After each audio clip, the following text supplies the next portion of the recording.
No vídeo anterior, nós falamos a respeito dos pressupostos do contrato de trabalho. Agora eu quero falar um pouquinho sobre os cuidados que o empregador, a empresa, deve ter na admissão do funcionário. Então, regra número 1, regra básica.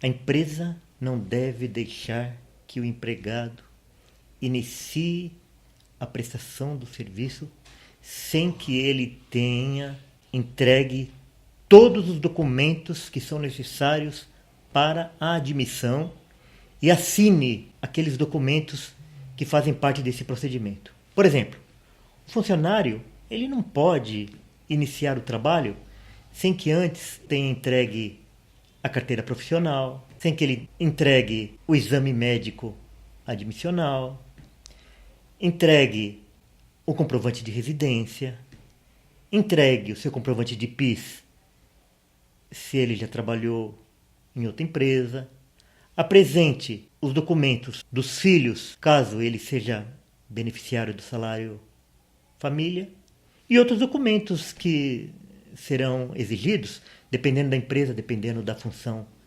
E ele precisa assinar vários documentos. Por exemplo, às vezes a empresa admite um funcionário e vai fazer uma experiência.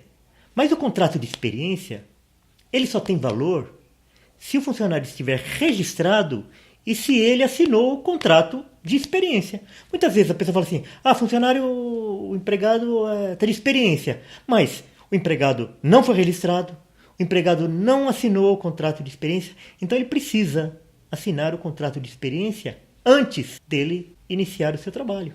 Ele precisa assinar a opção do Vale Transporte, se ele utiliza, se ele não utiliza o Vale Transporte, do Fundo de Garantia, se ele vai receber os equipamentos individuais de segurança do trabalho, ele precisa assinar.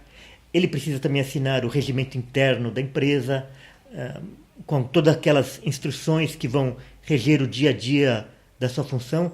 Então, o empregado, ele de forma nenhuma, ele deve começar a prestar os seus serviços sem que ele apresente todos esses documentos, porque caso contrário, se acontece algum acidente, acontece algum problema, a empresa poderá ter sérias consequências com isso, ok?